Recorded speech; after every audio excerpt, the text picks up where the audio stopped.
Did a 1994 trading card game really predict 9/11, pandemics, and political chaos? Today we're shuffling through Illuminati, New World Order, better known as INWO, designed by Steve Jackson and published by Steve Jackson Games out of Austin, Texas. It launched in late 1994, riding the brand's tongue-in-cheek conspiracy culture satire. So who made it and where? Steve Jackson Games, the same publisher behind GURPS and later Munchkin, produced INWO as a collectible card game spin on their earlier Illuminati title. Jackson documented development throughout 1994, and the company announced release by year's end. The tone wasn't prophetic doom, it was satire of shadow government fantasies dressed up in backstabby strategy. Mechanically, INWO is about building a web of power. Your secret society controls groups, media, government, weird cults, uses plot cards to bend rules, and wins by meeting your Illuminati's special goal. It's a fast, mean take on world domination, and critics at the time called it clever and chaotic. Now for the spicy part. Decades after release, the internet lined up card art against real headlines. 3 images get the most attention. Terrorist nuke, a catastrophic urban blast. Pentagon, the 5-sided building as a target in gameplay. Combined disasters, a panicked crowd, a collapsing clock tower. These cards are absolutely real, appearing on official SJG lists and in rules/errata examples. They weren't hidden prophecies, they were on store shelves in the mid-90s. During COVID, 2 more cards resurfaced in memes, Epidemic and Center for Disease Control. Both exist as standard game pieces.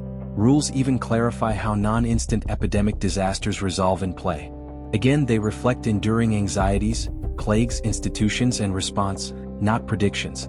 Media roundups have stoked the prediction narrative, showing card art next to 9/11, Trump-era politics, and pandemic imagery.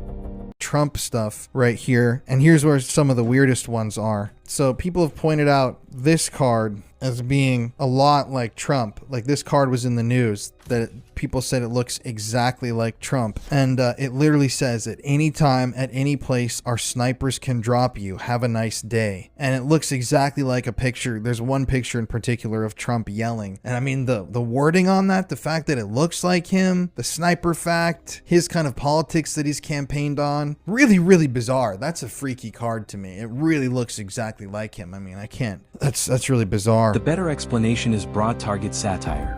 When you print hundreds of cards about nukes, epidemics, market panics, and government overreach, later events will resemble some of them. That's pattern matching, not prophecy.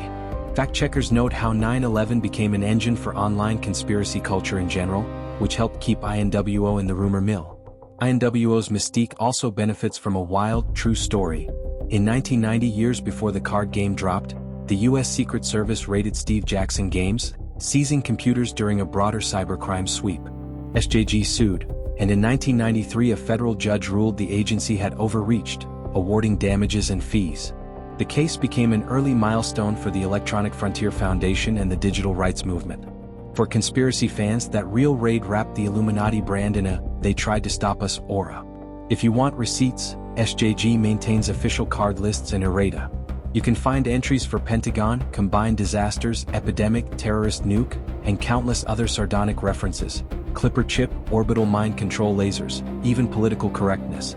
The documentation is mundane, rules tweaks, clarifications, not secret winks. INWO didn't stop at one box.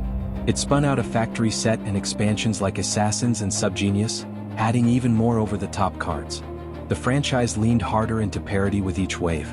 If it sometimes feels eerily current, that's because conspiracy themes recycle every decade, and the art riffs on recognizable institutions and disasters by design. So, did the 1994 Illuminati card game predict the future? If you're fascinated by the overlap between games, culture, and conspiracies, INWO is a time capsule of 90s anxieties, and a reminder that satire can look prophetic when history rhymes. The real story is less mystical, more human.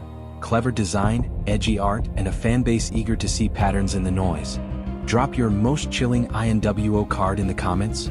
Terrorist nuke? Combined disasters? Epidemic? And tell me which real-world event you think it mirrors. And remember, in this game, everyone's pulling strings.